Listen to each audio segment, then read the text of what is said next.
మనం ఇప్పుడు కర్ణాటక యుద్ధాల గురించి తెలుసుకుందాం. కర్ణాటక యుద్ధాలు ఎప్పుడు ప్రారంభం అవుతాయంటే 1744 నుంచి 63 మధ్యలో జరుగుతూనే ఉంటాయి అన్నమాట. మొత్తం టోటల్ 3 యుద్ధాలు జరుగుతాయి. మనం ఎగ్జామ్ పాయింట్లో ఎప్పుడైనా యుద్ధాలు చదివేటప్పుడు అన్ని యుద్ధాలు ఒకే కాడ ఇలా రాసుకుంటే మనకి అంత తక్కువ టైంలో ఎక్కువ మ్యాటర్ కవరప్ చేయడానికి వీలు ఉండదు అన్నమాట. ఏంటంటే ప్రారంభం కాలం, ముగింపు, ఎవరెవరి మధ్య జరిగింది అండ్ దానికి ఏదైనా ఇంపార్టెంట్ ఉండే అదర్స్ లేదంటే ముఖ్యాంశాలు ఏదైనా ఉన్నాయా దాంట్లో. అయితే మనం కర్ణాటక యుద్ధాల గురించి తెలుసుకుందాం. ఇప్పుడు కర్ణాటక యుద్ధాలు ఏంటంటే ఫస్ట్ కర్ణాటక యుద్ధం ఎప్పుడు జరుగుతుందంటే 1744-48 మధ్య జరుగుతుంది. అసలు ప్రారంభం ఎందుకు జరుగుతుంది అంటే ఆస్ట్రియాలో వారసత్వం యుద్ధం జరుగుతుంది. అంటే ఫస్ట్ కర్ణాటక యుద్ధం అసలు జరగడానికి కారణం ఏంటంటే ఆస్ట్రియాలోనే వారసత్వం యుద్ధం అన్నమాట. అక్కడ ఏంటంటే రాజైన 6వ చార్లెస్ అనంతరం సింహాసనంలో అంటే ఆయన చచ్చిపోతాడు అనమాట. 6వ చార్లెస్ ఉంటుంది. 6వ చార్లెస్ ఏం చేస్తాడంటే చచ్చిపోయిన తర్వాత ఆయన మనోళ్ళు అంటే సంథింగ్ వాళ్ళ ఫ్యామిలీ రిలేషన్లో వాళ్ళు గొడవ పడతారు అన్నమాట. దానివల్ల అక్కడ జరుగుతుంది ఆస్ట్రియాలో. దానివల్ల అసలు జరుగుతుంది. ఇది ఎవరెవరి మధ్య ఎందుకు ముగిసిందంటే ఎప్పుడు ఏ సంధితో ముగించిందంటే ఏదైనా దేనివల్ల ముగించిందంటే ఎక్సలా చంపేల్ సంధి అనేది 1748లో జరుగుతుంది. 1748లో జరుగుతుంది. ఎవరెవరి మధ్య జరిగిందంటే ఫ్రెంచ్, బ్రిటిష్ మధ్య జరిగింది. ఫ్రెంచ్ వాళ్ళు ఎవరునంటే డూప్లే ఉన్నాడు. దీంట్లో మన ఇండియా వాళ్ళు కూడా ఉంటారు దీంట్లో అంటే ఇండియా వాళ్ళు కూడా చేస్తారనమాట. మన వాళ్ళిద్దరి మధ్య కాకుండానే మన వాళ్ళు మధ్య కూడా జరుగుతుంది అనమాట. అయితే ఈ కర్ణాటక యుద్ధాలని ఎందుకు పేరు పెట్టినాం అంటే కర్ణాటక పరిపాలిస్తుంది అప్పుడు ఏంటంటే ఫ్రెంచ్ ఎవరు ఉన్నంటే ఫ్రెంచ్ గవర్నర్ ఎవరు ఉంటే డూప్లే ఉండు. అయితే కర్ణాటక యుద్ధాలని ఎందుకు చెప్తారంటే మనకి అప్పుడు కర్ణాటకని పరిపాలిస్తున్న ఎవరు ఉన్నారంటే సదిత్ ఖాన్ అనే ఒక ఆయన ఉంటాడు. సదిత్ ఖాన్ అనే ఆయన ఉంటాడు. ఎవరు సదిత్ ఖాన్ అనేది ఈయన ఏం చేస్తాడంటే ఔరంగజేబు ఎప్పుడు చచ్చిపోతాడంటే 1707లో చచ్చిపోయిన తర్వాత ఈయన స్వతంత్రంగా కర్ణాటక రాజుగా స్వతంత్రం ప్రకటించుకుంటాడు అనమాట. స్వతంత్రం ప్రకటించుకున్న తర్వాత ఈయన ఏం చేస్తాడంటే ఈయన చచ్చిపోయిన తర్వాత ఈయన దోస్తనమైన దోస్తాలి అనేది ఆయనకు అంటే కుమారుడు ఆయన అనమాట. అయితే దోస్తాలి అనేది రాజు అవుతాడు. రాజు అయిన తర్వాత ఆయన ఏం చేస్తాడంటే దోస్తాలి ఈయన తర్వాత ఏం చేస్తాడంటే దోస్తాలి అల్లుడు ఉంటాడు అనమాట. దోస్తాలి సదిత్ ఖాన్ మరణం తర్వాత ఏం చేస్తాడంటే దోస్తాలి రాజు అవుతాడు. దోస్తాలి రాజు ఏం చేస్తాడంటే ఈయన అల్లుడు చందా సాహెబ్ అనమాట. ఈయన ఏం చేస్తాడంటే దోస్తాలి చందా సాహెబ్ని రాజు చేయకుండా ఆయన ఫ్రెండ్ అంటే సహచరుడిని చేస్తాడనమాట. ఎవరు సహచరుడు అంటే అనురుద్దీన్ని రాజు చేయాలని అంటాడు. ఈ అనురుద్దీన్ ఏం చేస్తాడంటే నిజాం ఉల్ ముల్క్ సహాయంతో రాజు అవుతాడు. ఎవరు అనవరుద్దీన్ అవుతాడు. Anwaruddin and Nizam ul Mulk and British వీళ్ళిద్దరు ఎవరికి రాజు చేయాలని అనవరుద్దీన్ రాజు చేయాలని. కానీ దోస్తాలి అల్లుడు అంటే అల్లుడు ఏం చేస్తాడంటే చందా సాహెబ్ ఈయన ఏంటంటే ఫ్రెంచ్ వాళ్ళని ఆశ్రమిస్తాడు అనమాట, నేను రాజు కావాలని. అయితే ఇప్పుడు ఇక్కడ ఏంటంటే అనవరుద్దీన్ ఏమో గోల్కొండ రాజు అయిన నిజాం ఉల్ ముల్క్ అండ్ బ్రిటిష్ మద్దతు ఉంటుంది. చందా సాహెబ్కి ఏంటంటే ఫ్రెంచ్ వాళ్ళ మద్దతు ఉంటుంది. ఫ్రెంచ్ వాళ్ళ మద్దతు ఉన్నప్పుడు ఏంటంటే వారసత్వం కోసం వీళ్ళిద్దరూ కొట్లాడుకుంటారు. ఈ కోపంతో వీళ్ళు ఏం చేస్తారంటే బ్రిటిష్ జనరల్ ఎవరు ఉంటారంటే బారెంట్ అని ఉంటాడు. ఎవరంటే బారెంట్. ఈయన ఏం చేస్తాడంటే బ్రిటిష్ సైనాధిపతి జనరల్ అనమాట. బ్రిటిష్ జనరల్ ఎవరంటే బారెంట్ ఫ్రెంచ్ నౌకలపై దాడి చేసి ధ్వంసం చేసిపోతాడు అనమాట, ధ్వంసం చేస్తాడు. అప్పుడు ఎవరున్నంటే డూప్లే ఉండడుగా ఫ్రెంచ్ గవర్నర్ జనరల్ ఎవరు ఉన్నంటే ఫ్రెంచ్ ఉన్నాడుగా. ఈయన బారెంట్ అనేది బ్రిటిష్ జనరల్ అనమాట. ఈయన పోయి ఫ్రెంచ్ వాళ్ళ నౌకలపై దాడి చేసి ధ్వంసం చేస్తాడు. బ్రిటిష్ వాడు పోయి ఫ్రెంచ్ వాళ్ళ మీద. అయితే డూప్లే గాడు ఏం చేస్తాడంటే మారిషస్లో అంటే అప్పుడు మారిషస్ కూడా పరిపాలిస్తారు అనమాట. ఈయన ఏం చేస్తాడంటే డూప్లే మారిషస్లో ఉన్న సైనాధిపతి ఉంటాడు అనమాట, గట్టి ఆయనకి ఏం చేస్తాడంటే ఈయన చెప్తాడు ఫ్రెంచ్ సైనాధిపతి అయిన బోర్డోయిస్ని పిలిపిస్తాడు అనమాట భారతదేశానికి రామని. ఏంటంటే ఇక్కడ యుద్ధం చేసేటట్టు వీళ్ళు బారెంట్ అంటే బ్రిటిష్ గవర్నర్ జనరల్ నా మీద యుద్ధం చేస్తుండు, మన నౌకల్ని ఈ ధ్వంసం చేసిండు, రామని పిలుస్తాడు అనమాట. పిలిచినప్పుడు ఏం చేస్తాడంటే వాడు ఏం చేస్తాడు, ఎవరు బోర్డ్నోయిస్ అనేది సైన్యాధిపతి అనమాట, మారిస్లో ఫ్రాన్స్ వాళ్ళ సైన్యాధిపతి బోర్డ్నోయిస్ అని ఆయన వస్తాడు. ఆయన ఏం చేస్తాడంటే వచ్చి రాగానే మద్రాసులో సెయింట్ జార్జ్ కోటని ఆక్రమించుకుంటాడు అనమాట. బ్రిటిష్ వాళ్ళని తరిమి కొట్టి ఆక్రమించుకుంటాడు అనమాట అక్కడ. అప్పుడు వీళ్ళు బ్రిటిష్ వాళ్ళు ఏంటంటే వీడు అనవరుద్దీన్కి ఇన్ఫర్మేషన్ ఇస్తారన్నమాట. ఎవరు బ్రిటిష్ వాళ్ళు ఇట్లా మా మీద దాడి చేశారు, మద్రాసులో వచ్చి సెయింట్ జార్జ్ కోటని ఆక్రమించుకోరు అంటే ఈయన ఏం చేస్తాడంటే అనవరుద్దీన్ ఆయన సైన్యం తీసుకొని పోయి ఫ్రెంచ్ వాళ్ళ మీద యుద్ధం చేస్తాడు. లా బోర్డ్నోయిస్ అని ఈయన ఏంటంటే ఫ్రెంచ్ సైన్యాధిపతి, ఈయన అండ్ అనవరుద్దీన్ వీళ్ళు ఇద్దరి మధ్య యుద్ధం జరుగుతాయి. ఈ యుద్ధానికి ఏంటంటే స్వదేశీ విదేశీ సైన్యాల మధ్య జరిగిన ఒకే ఒక యుద్ధం ఏదైనా ఉందంటే ఇదే. ఎవరెవరి మధ్య అంటే అనవరుద్దీన్, లా బోర్డ్నోయిస్ ఈ ఎక్కడంటే మద్రాస్ కోసం జరుగుతుంది. సెయింట్ జార్జ్ కోటని ఆక్రమించుకున్నందుకు ఫ్రెంచ్ సైన్యాధిపతి అనవరుద్దీన్ వీళ్ళు ఇద్దరి మధ్య జరిగింది. అందువల్లనే స్వదేశీ విదేశీ యుద్ధం సైన్యుల మధ్య జరిగిన యుద్ధం ఏదైనా ఉందంటే ఇదే. ఏంటంటే ఫస్ట్ కర్ణాటక యుద్ధం అనమాట. అయితే అనవరుద్దీన్ దీంట్లో ఓడిపోతాడనమాట. అయితే ఓడిపోయిన తర్వాత వాడు ఏం చేస్తాడంటే అంటే వీళ్ళిద్దరి మధ్య జరిగేది ఈ యుద్ధం ఏంటంటే అండయార్ అంటే ఈ ఒక ప్రాంతం అంటమాట. ఒక ప్రాంతంలో అడయార్ అండ్ సాంతోమ్ అనేది ఒక ప్రాంతం, ఆ ప్రాంతంలో జరుగుతుంది. ఎప్పుడు జరుగుతుంది అంటే 1748లో జరుగుతుంది. ఈ ఫ్రెంచ్ ఎవరంటే సైన్యాధిపతి లార్డ్ బోర్డోనోయిస్ అండ్ మన ఇక్కడ నుంచి ఎవరు ఉన్నారంటే కర్ణాటక రాజు ఎవరు ఉన్నారంటే అనవరుద్దీన్ ఉంటాడు. ఎందుకంటే బ్రిటిష్ వాళ్ళు ఈయన రాజు చేశారుగా, అందుకనే ఆయన బ్రిటిష్ చెప్పగానే ఈయన పోయి చేస్తాడు. అందుకనే స్వదేశీ విదేశీల మధ్య జరిగిన యుద్ధం ఏదైనా ఉందంటే అడయార్ అండ్ సాంతోమ్ యుద్ధం అంటారు. ఇది ఎక్కడ జరిగిందంటే ఇది అడయార్ అనే ఒక ప్రాంతంలో జరుగుతుంది. ఇక్కడ ఏంటంటే అనవరుద్దీన్ ఓడిపోతాడనమాట. అయితే ఓడిపోయిన తర్వాత ఎవరు అనవరుద్దీన్ ఓడిపోతాడు అండ్ బార్నెట్ అనేది కూడా ఓడిపోతాడు. ఏంటంటే ఇప్పుడు ఆక్రమించుకుంటారుగా, ఇప్పుడు సెయింట్ జార్జ్ కోటను ఓడిపోయి అండ్ సెయింట్ జార్జ్ కోటని ఆక్రమించుకుంటారు. ఎవరు ఫ్రెంచ్ వాళ్ళు ఆక్రమించుకుంటారు. ఫస్ట్ సెయింట్ జార్జ్ కోటను ఆక్రమించుకోవడం. అయితే బ్రిటిష్ భారత జనరల్ గవర్నర్ అంటే బార్నెట్ ఫ్రెంచ్ నౌకలపై దాడి చేయడం వల్ల మారిషస్లోని ఫ్రెంచ్ సైన్యాధిపతి ఈయన సైన్యాధిపతి ఉన్నాడుగా లా బోర్డ్నోయిస్ని వస్తాడు. ఈయన ఏంటంటే మద్రాస్ కాడ యుద్ధం చేసి వీళ్ళ ఇద్దరిని ఓడిస్తారనమాట. అయితే ఇక్కడ ఇది 1748లో అండయార్ అండ్ సాంతోమ్ యుద్ధం జరుగుతుందిగా. అప్పుడు అనవరుద్దీన్ ఓడిపోతాడు అండ్ బార్నెట్ ఓడిపోతాడు. అప్పుడు ఓడిపోయినప్పుడు ఏం చేస్తారంటే అప్పుడు మద్రాసుని ఆక్రమించుకుంటారు.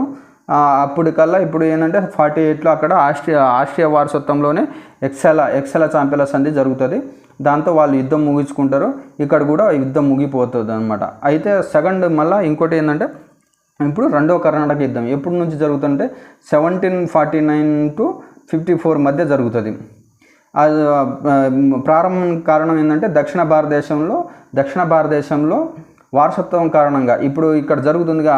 ఇక్కడ ఏంటంటే కర్ణాటక రాజు అండ్ మన నిజాం ముల్క్ అప్పుడు చచ్చిపోతాడు అనమాట. చచ్చిపోయిన తర్వాత అక్కడ దానివల్ల కూడా జరుగుతుంది అనమాట.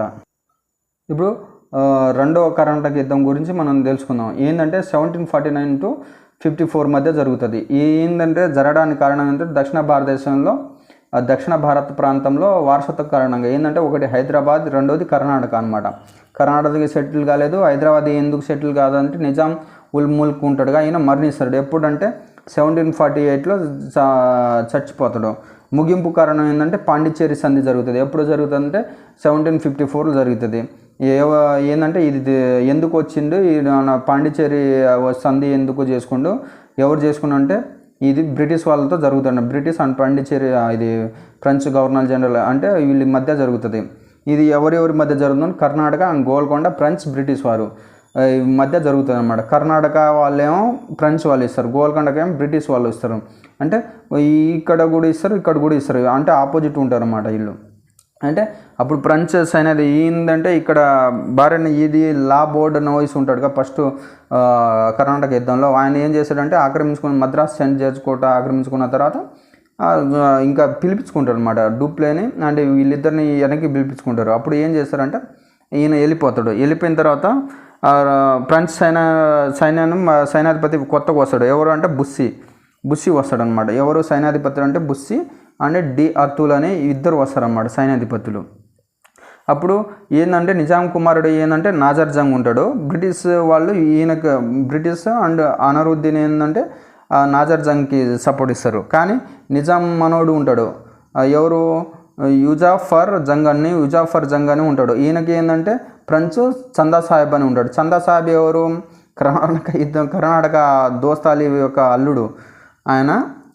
బ్రిటిష్ వారు ఎవరు, ఈయన ఏంటంటే దోస్తాలి వాళ్ళ ఫ్రెండ్ ఎవరు అంటే అనరుద్దీన్.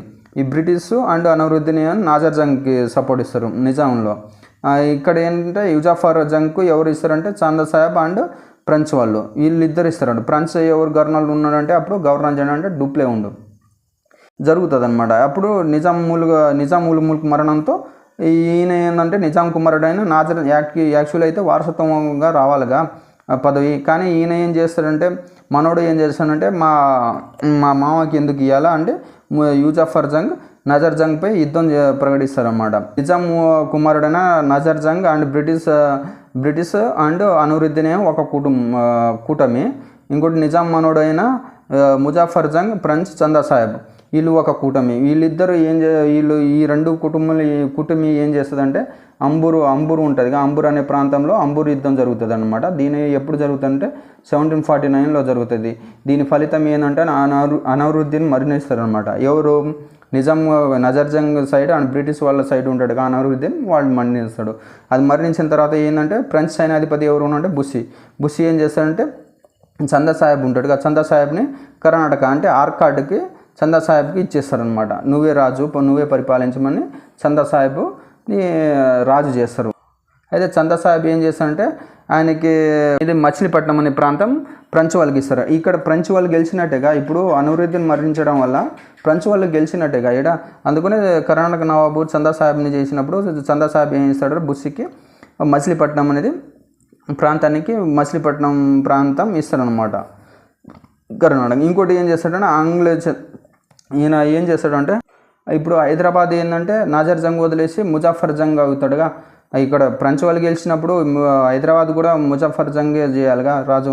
ఈయన రాజు అవుతాడు. ఈయన ఏం చేస్తాడంటే ఈయనకి ఏంటంటే 1751లో లక్కిరెడ్డిపాలెం వద్ద కడప కర్నూలు నవాబు అయిన హిమ్మత్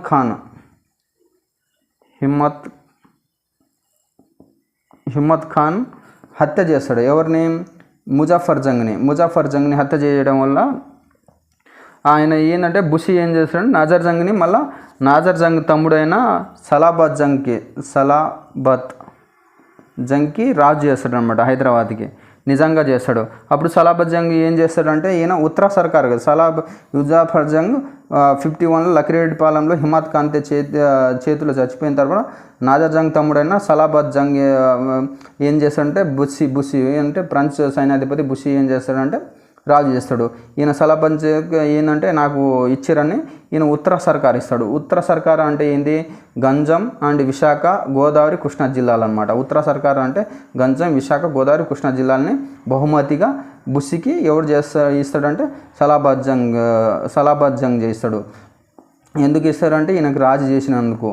ఏంటంటే నాజర్ జంగ్ తమ్ముడు అనమాట సలాబత్ జంగ్. యాక్చువల్లీ ఏంటంటే ఎవరు చచ్చిపోతాడంటే ముజాఫర్ జంగ్ ఎప్పుడు చచ్చిపోతాడంటే లక్కిరెడ్డిపాలెంలో 51లో లక్కిరెడ్డిపాలెంలో హిమ్మత్ ఖాన్ చేతిలో చచ్చిపోతాడు అనమాట. అయితే తర్వాత ఏం చేస్తాడంటే రాబర్ట్ క్లే వస్తాడు అనమాట. బ్రిటిష్ గవర్నర్ జనరల్గా రాబర్ట్ క్లే వస్తాడు. ఈయన ఏం చేస్తాడంటే రాగానే ఆర్కాట్పై అంటే ఆర్కాట్లో ఎవరు ఉన్నాడంటే ఈడు ఉంటాడుగా ఈయన ఉంటాడు చందా సాహెబ్ ఉంటాడు కదా, చందా సాహెబ్ని చంపేస్తాడు. ఎప్పుడు 1572లో ఈయన రాగానే ఆర్కాట్పై దాడి చేసేసి 1752లో ఈయన చందా సాహెబ్ని చంపేసి ఆర్కాట్ డివిడుగా ఈయనకు అంటాడు. ఇంకోటి ఏంటంటే తిరుచినాపల్లిలో ఈయన రాగానే తిరుచినాపల్లిలో ఫ్రెంచ్ సైన్యాన్ని కూడా ఓడిస్తారు అనమాట. ఈయన ఎవరు వచ్చి ఆర్కాట్ వీరుడు అంటే రాబర్ట్ క్లైవ్ వచ్చి ఫ్రెంచ్ సైన్యాన్ని ఓడిస్తాడు. ఇంకోటి ఏంటంటే 1752లో చందా సాహెబ్ను కూడా చంపిస్తాడు. దానికి రెండో కర్ణాటక యుద్ధం ముగుస్తుంది అనమాట. ఆయన ఓడిపోవడంతో తిరుచినాపల్లిలో ఎవరు అంటే మహమ్మద్ అలీ సహాయంతో ఓడిస్తాడు అనమాట. మహమ్మద్ అలీ ఏంటంటే ఈయన ఏంటంటే కర్ణాటక రాజు అవుతాడనమాట. వలచ వంశానికి చెందిన వ్యక్తి ఎవరు అంటే కర్ణాటక రాజు అవుతాడనమాట. ఇక్కడ చంపిన చందా సాహెబ్ని చంపేసిన తర్వాత వాడిని చేశారనమాట. వాడిని చేసిన మాట ఈయన ఏం చేశాడంటే ఫ్రెంచ్ని ఓడించినట్లు డూప్లేని రిటర్న్ పిలిపిస్తారు. ఫ్రెంచ్ వాళ్ళు అధికారి పిలిపించి ఎవరిని పంపిస్తారంటే గౌడేన్ హూ అని ఒక గవర్నర్ని పంపిస్తాడు. ఈయన ఈ గవర్నర్ వచ్చి ఏం చేస్తాడంటే పాండిచ్చేరి సంధి కుదిరించుకుంటాడు అనమాట. 1754లో పాండిచ్చేరి సంధి కుదిరించుకొని యుద్ధాన్ని ముగిస్తారు. ఇప్పుడు మూడో కర్ణాటక యుద్ధం ఎందుకు జరుగుతుందంటే అసలు యూరోప్లోనే సప్తవర్షాల యుద్ధం జరుగుతుంది అనమాట. దానివల్ల ప్రారంభం అవుతుంది. యూరోప్లోనే సప్తవర్ష యుద్ధాలు జరుగుతాయి. దానివల్ల ప్రారంభమై ఈ దేంతో ముగిస్తుందంటే ప్యారిస్ సంధితో 1763లో. ఎప్పుడు ప్రారంభం అవుతుందంటే 1756లో మూడో కర్ణాటక యుద్ధం ప్రారంభమై 1763లో ముగిస్తుంది అనమాట. ఎవరెవరి మధ్య అంటే ఫ్రెంచ్ బ్రిటిష్ వారి మధ్య. ఫ్రెంచ్ వారు ఎవరు గవర్నర్ జనరల్ అంటే కౌంట్ డి లిల్లీ ఉన్నాడు. సైన్యాధిపతి ఎవరు ఉన్నాడంటే బుస్సీ ఉన్నాడు. బ్రిటిష్ గవర్నర్ జనరల్ ఎవరు ఉన్నాడంటే రాబర్ట్ క్లైవ్ ఉన్నాడు. అయితే ఈ కౌంట్ డి లిల్లీ ఏం చేస్తాడంటే 1758లో ఏం చేస్తాడంటే ఆంగ్ల వర్తక స్థావరాలైన కడలూరు అండ్ పోర్ట్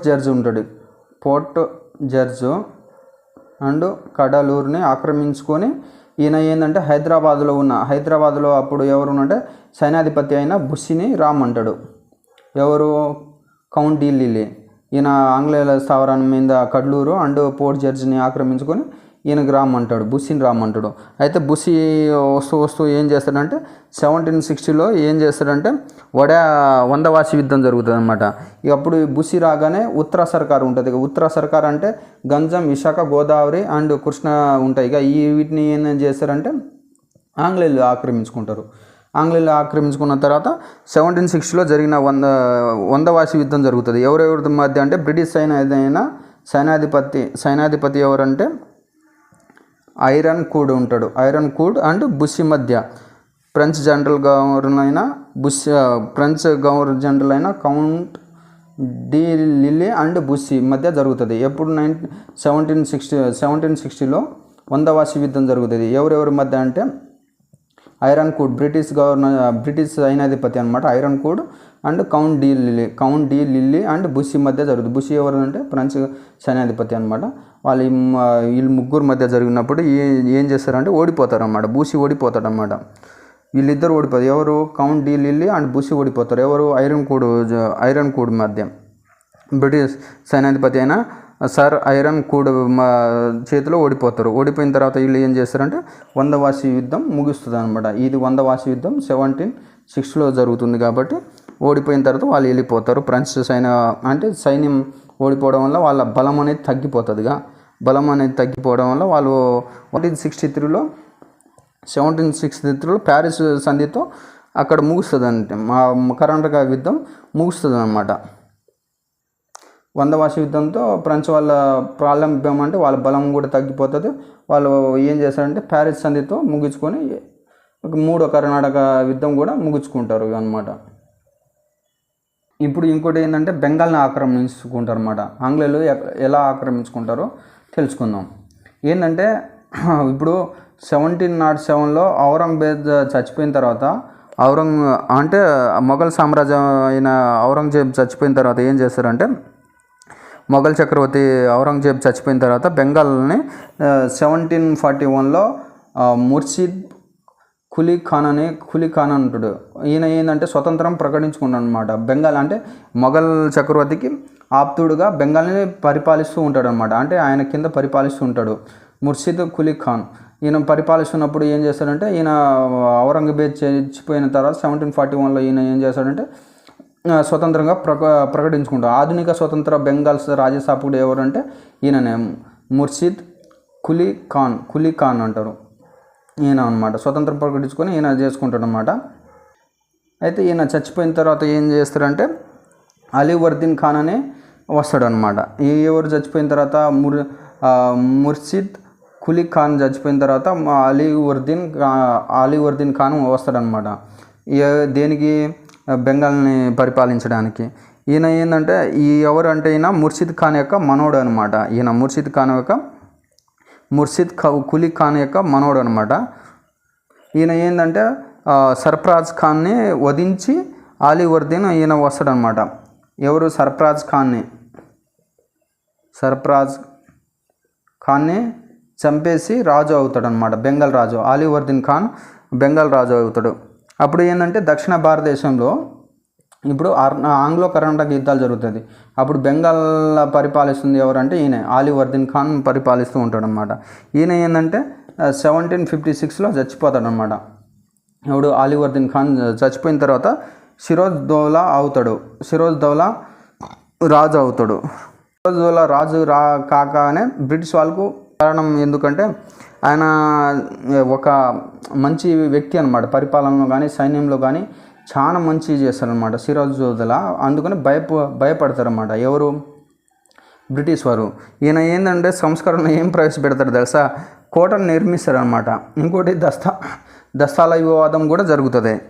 కోట ఏంటంటే ఆంగ్లేయులు అండ్ ఫ్రెంచ్ వాళ్ళ కంపెనీ నుంచి రక్షణగా ఈయన కలకత్తా చుట్టూ నిర్మిస్తాడనమాట. కోట అంటే గోడ నిర్మిస్తాడు.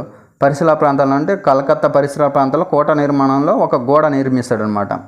1756లో ఆంగ్ల స్థావరమైన కాశీ బజార్ను కూడా కలకత్తాను కూడా ఆక్రమిస్తాడనమాట. ఆంగ్లేయులతో అయినా ఈయన పోయి ఆంగ్లేయుల మీద యుద్ధం చేసేసి 1756లో ఆక్రమించుకుంటాడనమాట. కాశీ బజార్ని అండ్ కలకత్తాను కూడా ఆక్రమించుకుంటాడు. ఏంటంటే 1756లో ఏం జరుగుతుందంటే చీకటి 1756 జూన్ 20న చీకటి గది ఉద్దంతం జరుగుతుంది. ఏంటంటే అక్కడ కాశీ బజార్ ఉంటుంది. ఆ కాశీ బజార్ యుద్ధం ఆంగ్లేయులతో జరిగింది. కలకత్తా అండ్ కాశీ బజార్ యుద్ధం జరిగినప్పుడు ఈయన ఏం చేస్తాడంటే 146 మంది బ్రిటిష్ సైన్యాన్ని తీసుకొచ్చి ఒక గదిలో బంధిస్తాడనమాట. బంధించిన తర్వాత ఆ గది ఏంటంటే దాదాపు 2 days 3 days వరకు తెరవడం అనమాట. దాంట్లో ఏం చేస్తుంటే ఆ గదిలో పట్టలేక 146 మంది 123 మంది చచ్చిపోతారు. 23 మంది బతికి ఉంటారు. ఎప్పుడు అంటే తెరుస్తారంటే ఆ గది తలుపులో 1756 జూన్ 26. అందుకనే దానికి చీకటి ఉద్దాంత గది అంటారు. ఇది ఎక్కడ జరిగిందంటే కలకత్తా ఆక్రమణలో. ఎవరు? 1756లో సిరోజ్ దౌలా బ్రిటిష్ సైన్యాన్ని ఆక్రమించుకుంటగా ఈ బ్రిటిష్ సైన్యాన్ని కాశీ బజార్ అండ్ కలకత్తా ఆక్రమణలో బ్రిటిష్ సైన్యానికి పట్టుకొని వచ్చి ఒక గదిలో బంధిస్తాడు. దానివల్ల వీళ్ళు 146 మందికి 123 మంది చనిపోతారు బ్రిటిష్ సైన్యంలో. ఇంకోటి కలకత్తాకి ఇంకో పేరు ఏంటంటే అలీనగర్ అనమాట. అయితే ఈయన కలకత్తా సైన్యాన్ని ఓడించి ఏం చేశాడంటే మాణిక్ చంద్ అనే పాలకుడు, ఈయన వ్యాపారవేత్త అనమాట. ఈ వ్యాపారవేత్త వ్యాపారవేత్త నార్మల్ నగల వ్యాపారవేత్త ఆయనకు ఒప్పజెప్పి వస్తాడనమాట. అలీనగర్ అంటే కలకత్తాని ఒప్పజెప్పేసి ఈయన తిరిగి బెంగాల్కి ప్రయాణం చేస్తాడన్నమాట రిటర్ను. ఇంకోటి ఏంటంటే వీళ్ళు ఏం చేస్తారంటే ఇప్పుడు బ్రిటిష్ సైన్యాన్ని ఓడిస్తాడుగా. తర్వాత ఏంటంటే ఫ్రీ దస్తావేజులు ఉంటాయిగా. దస్తాల వివాదం అంటే వీళ్ళు ఆంగ్లేయ వస్తువును గుర్తిస్తూ రాజు జారీ చేసే ఫ్రీ దస్తావేజ్ అనమాట. దీనికి ఏంటంటే ఆంగ్లేయులు ఉల్లంఘిస్తారనమాట. అందువల్ల అది కూడా ఒకటి. ఇంకోటి ఏంటంటే 1757లో సిరోజ్ దౌలాతో బ్రిటిష్ ఆలింగర్లో సంధి చేసుకుంటారు. ఈ సంధిలో ఏముంటుందంటే పొరుగు దేశాలని రానియకుండా ఆశ్రమణ ఇవ్వకూడదని ఉంటుంది. సిరోజ్ దౌలా ఏం చేస్తాడంటే రాబర్ట్ క్లేవ్ అనమాట అప్పుడు బ్రిటిష్ గవర్నరు ఫ్రెంచ్ వర్తక స్థావరాలపై దాడి చేసేసి ఓడిస్తాడనమాట. అప్పుడు ఈ సిరోజ్ దౌలా ఏం చేస్తాడంటే ఫ్రెంచ్ వాళ్ళని ఆశ్రమిస్తాడనమాట. అంటే మా రాజ్యంలో ఉండమని ఆశ్రమిస్తాడు. దాని ఉల్లంఘన కానీ ఈ బ్రిటిష్ వాళ్ళ కోపం వచ్చి ప్లాసీ యుద్ధాన్ని ప్రకటిస్తారు. ఎప్పుడు 1757 జూన్ 23. అసలే ఇక్కడ 123 మందిని చంపేసాడని ఇంకో కోపం ఉంది. దీనివల్ల ఏంటంటే ప్లాసీ యుద్ధాన్ని ప్రకటిస్తారనమాట. ఎవరి మీద?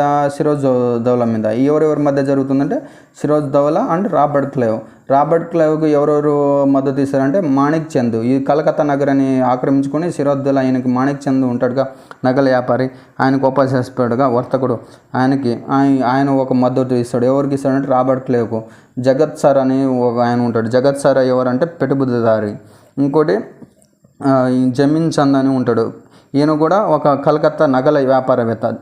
ఓమిన్ చంద్ అనే నగల వ్యాపారి. మీర్ జాఫర్ అనేది ఈయన వెన్నుపోటు పొడుస్తాడు అనమాట. ఎవరు అంటే సిరోజ్ దౌలా యొక్క సైన్యాధిపతి అనమాట. మీర్ జాఫర్ సైన్యాధిపతి. ఈయన కూడా బ్రిటిష్ వారు మంచిగా చేసుకొని ఆయనకి వెళ్ళి తిప్పుకుంటాడు అనమాట. అంటే మీర్ జాఫర్ అని తిప్పుకుంటాడు, రాబర్ట్ క్లైవ్ తిప్పుకుంటాడు. ఒక్కడే సిరోజ్దౌలా ఒక్కడే వీళ్ళకి ఆపోజిట్లో పోరాటం చేస్తాడు. ఇది ప్లాసీ యుద్ధం అనేది ఏంటంటే భగీరథి నది అని పక్కన ఒక గ్రామం అట నడియా జిల్లాలో ఉంది ఒక గ్రామం. ఆ గ్రామం పక్కన ఉన్న గ్రామంలో జరుగుతుంది అన్నమాట. అందుకని ప్లాసీ యుద్ధం ఎప్పుడు జరిగిందంటే 1757 జూన్ 23న. 1756లో జూన్ 20న జూన్ 23 1 ఇయర్లోనే 56లో ఇది జరుగుతుంది, చీకటి గది జరుగుతుంది. తర్వాత ప్లాసీ యుద్ధం ఎప్పుడు జరుగుతుందంటే 57లో 1 ఇయర్, నెక్స్ట్ 1 ఇయర్లోనే ప్లాసీ యుద్ధం జరుగుతుంది. ఇది ఏంటంటే ప్రస్తుతం ఇప్పుడు ఏముందంటే ప్లాసీ అనే గ్రామం ఉంది. ఇప్పుడు ఆ గ్రామం పేరు ఏముందంటే పలాసీ అని ఉంటుంది గ్రామం పేరు, ఇప్పుడు కూడా ఉంది. ఎక్కడ ఉందంటే బెంగాల్లోనే భగీరథి నది పక్కన నడియా జిల్లాలో ఉంది ఇది ప్లాసీ. అయితే యాక్చువల్లీ సిరోజ్దౌలా సైన్యం పెద్దదన్నమాట, చాలా పెద్దది ఉంటుంది. కానీ ఈ మీర్ జాఫర్ కుట్ర వల్ల ఓడిపోతాడు అనమాట. ఈ ప్లాసీ యుద్ధంలో ఓడిపోతాడు. దానివల్లనే భారతదేశంలో బ్రిటిష్ వారికి సామ్రాజ్య స్థాపనకు పునాది వేసిన యుద్ధం ఏదంటే ప్లాసీ యుద్ధం.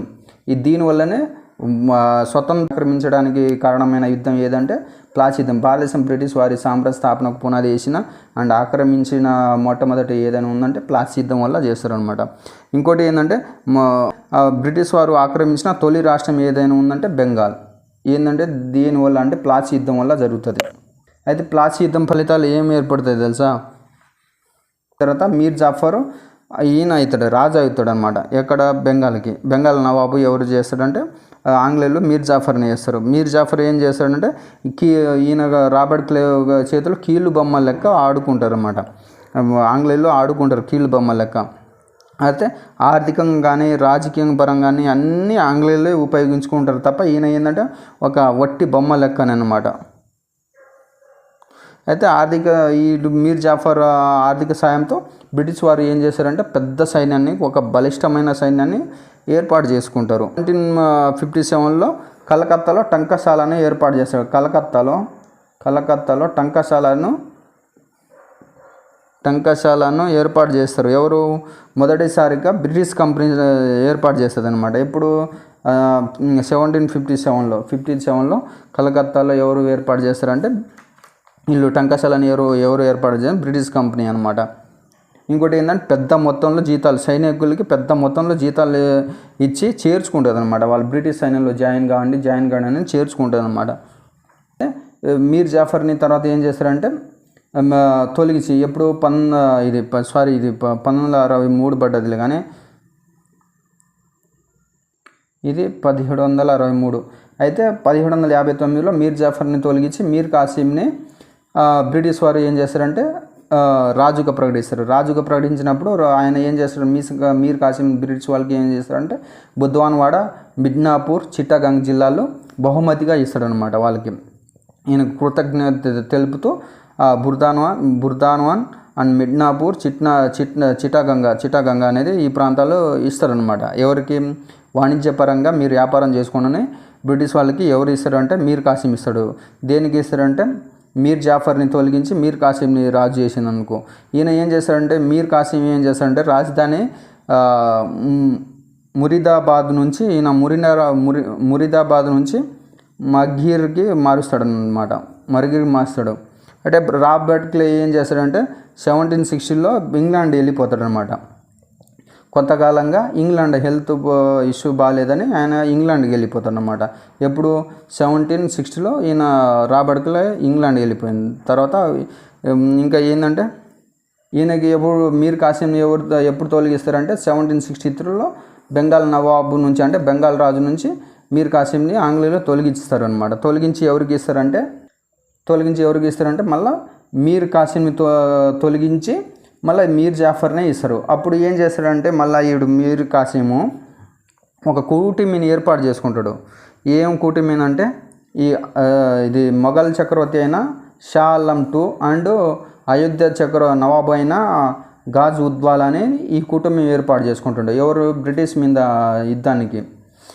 బ్రిటిష్ మీద యుద్ధం చేయడానికి ప్రకటించుకుంటాడు అనమాట.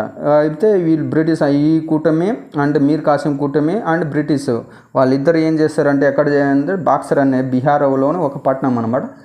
ఎప్పుడు అంటే 1760 ఈయనకి ఏంటంటే 1763లో మీర్ కాసిం తొలగించిన తర్వాత 1 ఇయర్కి ఈయన ఏం చేశాడంటే 1764లో బాక్సర్ అనే ఒక బీహార్లోనే ఒక గ్రామం దగ్గర మీర్ కాసిం కుటుంబం బ్రిటిష్ వాళ్ళు ఇద్దరు గొడవ పడతారు అన్నమాట, యుద్ధం చేస్తారు. యుద్ధం చేసిన తర్వాత ఏం చేస్తారంటే ఈ మీర్ కాసిం కూటమి అనేది ఓడిపోతుంది అనమాట. బ్రిటిష్ వాళ్ళు గెలిచిపోతుంది అనమాట.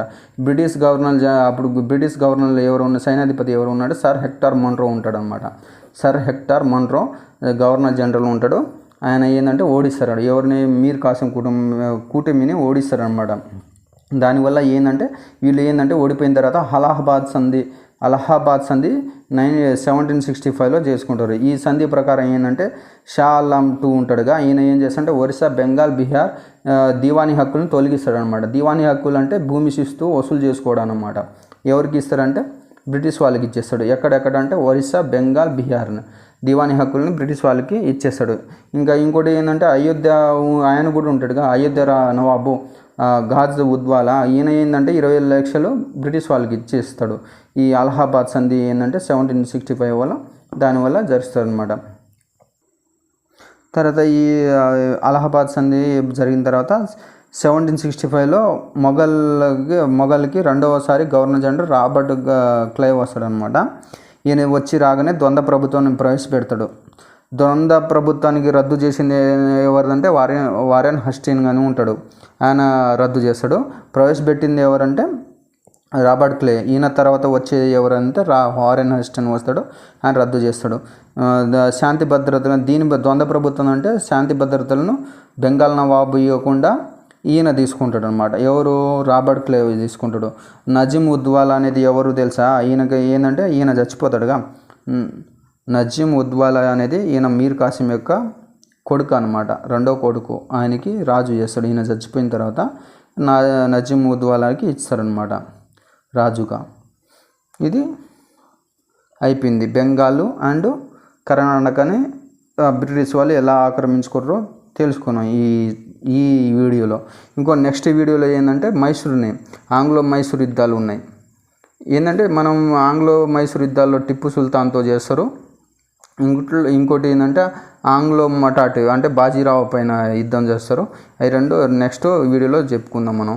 ఆ తర్వాత పంజాబ్ని ఎలా ఆక్రమించుకుర్రు, ఇంకోటి సింధ్ ఆక్రమణ ఎలా జరిగింది, ఇంకోటి అవధ్ ఆక్రమణ ఎలా జరిగింది అనేది నెక్స్ట్ వీడియోలో చెప్పుకుందాం. మనం ఎప్పుడైనా ఏదైనా ఏ యుద్ధాలైనా ఇలా చార్ట్ తీసుకుంటే మనకు బెనిఫిట్ అనమాట. ఈ ఎగ్జామ్లో ప్రిపేర్ అవ్వడానికి చాలా సులువుగా అవుతుందన్నమాట.